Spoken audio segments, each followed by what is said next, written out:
This is an examination of the hidden human condition. This is the Hidden Killers Podcast. The Hidden Killers Podcast. With Tony Bruschi. Joining us to discuss the beginning of the trial of Lori Vallow Daybell, which is set to start today, if you're listening to this on Monday, the 10th of April, 2023. Jennifer Coffindaffer, former FBI special agent.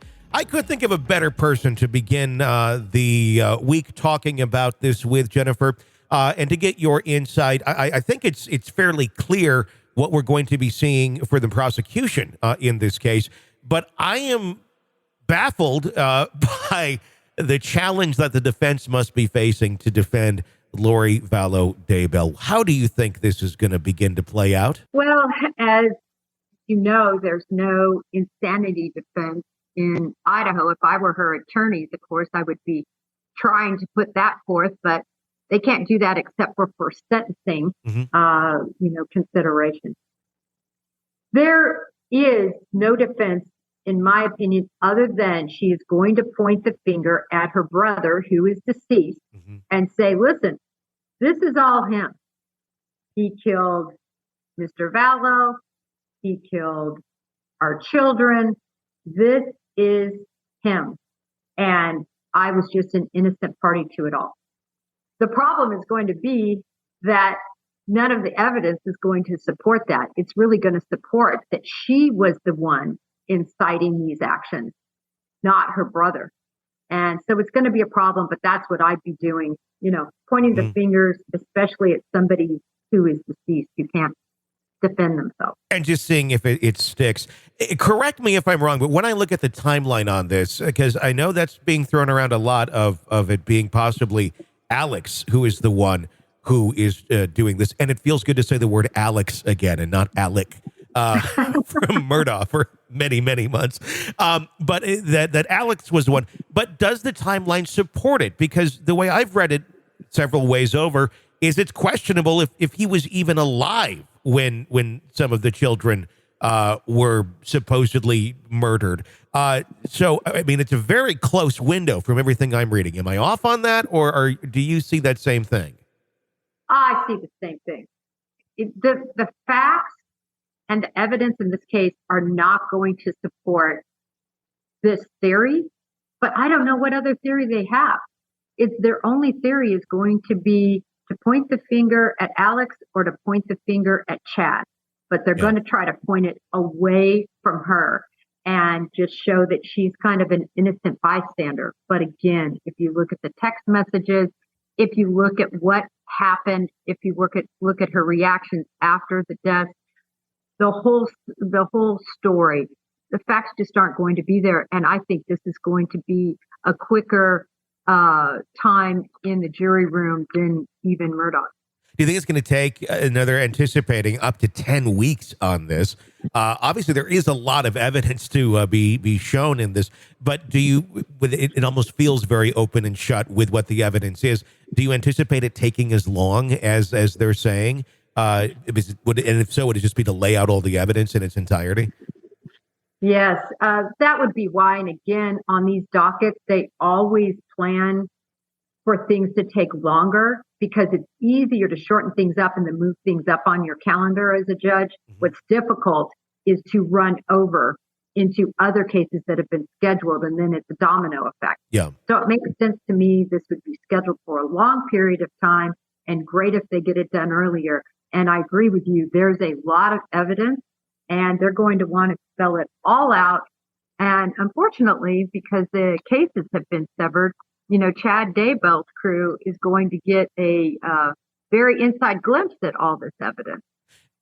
So that's unfortunate, but that's what the judge ruled. Do you think there's a possibility that Chad will flip on Lori in all of this and come out and testify against her in some sort of arrangement to lessen his own sentencing? I think it's possible. Someone like Chad is so self-serving. I mean, this is a person that truly believes they're a deity. Mm-hmm. Imagine that.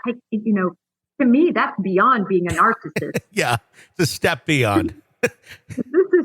This a heightened version of a narcissist to think you're God. So I believe when people who believe in that fashion, they make their own rules. Mm-hmm. There's no rule that he can't break, change, or alter to fit his agenda. So I could see him doing it. And that would be interesting because it feels to me like Lori is still very much a follower of Chad from what the few interactions that we've seen in court, from some of the phone calls that she's made to her son that we've heard in the Netflix documentary.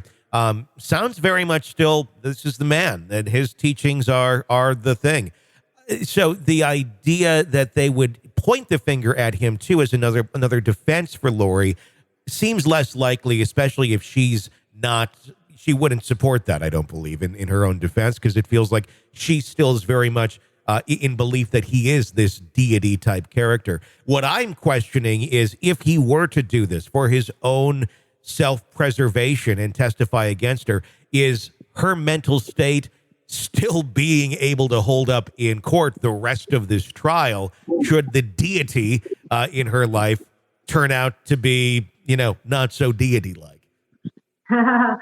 Well, I do believe that this whole premise was in part to support them being together and being alone. And they, concocted these sets of zombies and roaches and, levels of darkness, really just to facilitate them being together.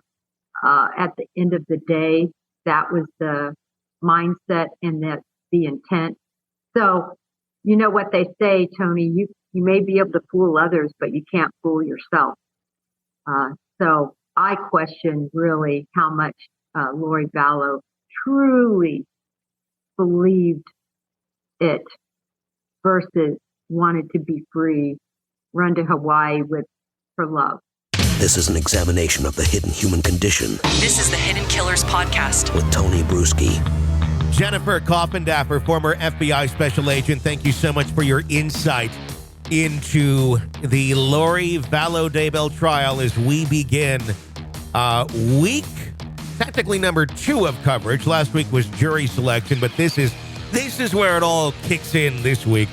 We're going to have reporting from you for you on the ground from Idaho and the courtroom, and of course, we're going to be bringing you discussions and courtroom audio as we get it right here on the podcast. So be sure to press subscribe wherever you download podcasts so you don't miss any of that.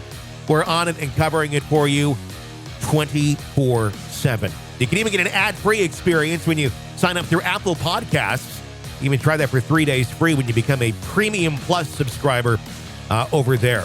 Just check that out on Apple Podcasts and sign up. My name is Tony Bruschi. Stay with us.